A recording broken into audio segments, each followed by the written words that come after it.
All right, so we're back again.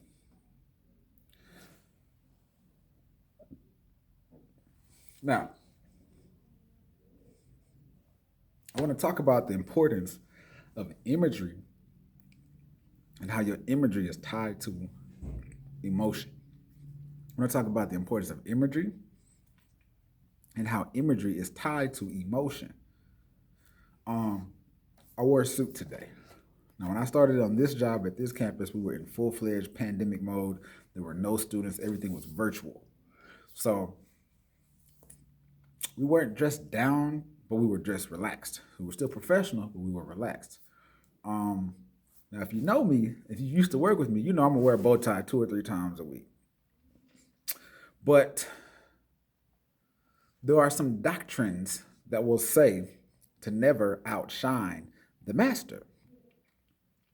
If you're familiar with that doctrine, then you already know where I'm going with this. If you're not, that's okay too. You're gonna learn a little bit. Um, if imagery is tied to emotion, an image has the ability to make somebody feel something. Why are kids afraid of monsters? Because we have created an image for monsters and then said this is what's bad, and the kids bought into it. So if we know that as adults about children, it's the same thing with adults also. Let me give you a different scenario. You take a bunch of single guys in a room by themselves, they're gonna act a certain way.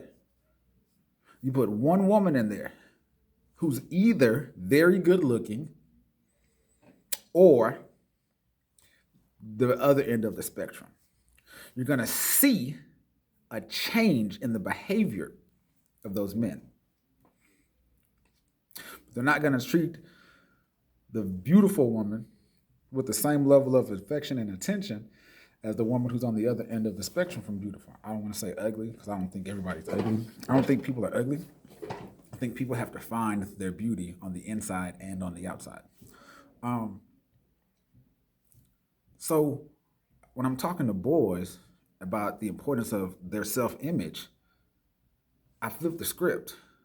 If you see a girl and she looks good, how does that make you feel? What do you want to do? Oh man, I'm gonna go say something to her. At least that's what they say they'll do. Yeah.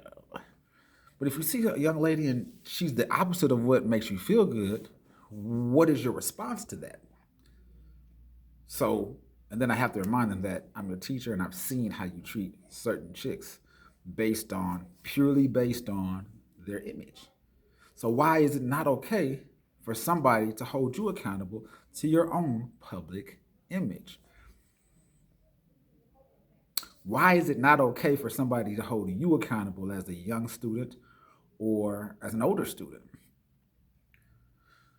Now, let's segue that into having young looking teachers who will say, you're young, you don't know that yet. You don't know this, this, and this. And it's like, you're not familiar with my experience. When you were my age, one, I look young. Not two, well, I am, but I'm not as young as I look. Let me say it that way. Two, you don't know what I've been exposed to at my age. You might not have been exposed to certain things at 15 that I was exposed to at 15. So now my experience may not be that of a 15-year-old, which is what we have a lot of stuff like that going on in these classrooms. I'm digressing, but I'm gonna go here. Some of these kids are 15 and they have the life experience of a 25-year-old.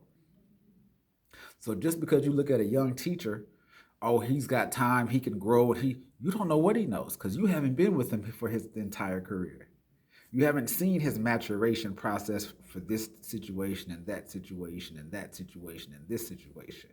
You haven't seen that this brother, I'm talking about myself now, because I look young, oh, you've got time to grow and we're going to cultivate you and we're going to put you on. And it's like, but are you teaching me anything that I can use outside of this space right now? That the only thing you're teaching me is only beneficial to me in this space. Once this space or this time is gone, that information that you gave me is not necessary. Now, as a teacher, we got to frame things a certain way. I got to teach you this, so even when I'm not here, you got the information that you can use. Information. So let's get back on topic. Your image tells people how they are going to treat you. Oh, well, they should be good people, and I was raised like this, and I was raised to treat everybody the same, and it doesn't matter if you're the CEO or the janitor. That's how you were raised.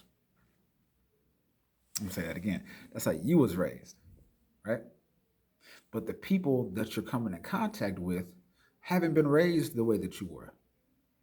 Their family may not have a totally different set of experiences than yours, than your family and what you had growing up. So it's up to us to have the image of whatever it is we want to be.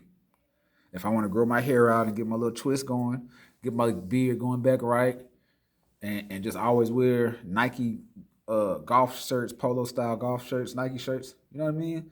That's my image. And I cannot be upset when people only see me as a coach, an ISS or PE teacher, a bus duty liability person, because that's how you presented yourself. So you got to study, how do these people do these things, and how do they dress within that culture. I cannot tell you that I want to be an assistant principal, director of technology, and I'm coming to work every day looking like a 14-year-old. Why are you so dressed up? Why are you not dressed up? Well, you're just doing a little too much, says the people who brag about being extra, as if that's a space to be sought after. So what am I saying, y'all? Take pride in how you look. Take pride in how you present yourself to the world. And do not get upset when you go into a building with a bonnet or do-rag on and people treat you like, let's hurry up and get them out. Do not get upset when you didn't take a bath and you didn't make sure that your breath is right, your body odor is not odoring, and that you on top of that smell good. If you didn't do that, don't get upset when people try to, he treat me like he's uncomfortable. He doesn't want to tell you that because our culture doesn't want us to be rude or truthful. When you didn't take the time to put forth the clothes, shine your shoes, a decent pair of socks, iron your shirt, don't get mad when somebody else gets the opportunity that you were unwilling to partake in because you didn't want to partake in the culture and give the imagery that makes people say, I want to be around this person. Peace and blessings.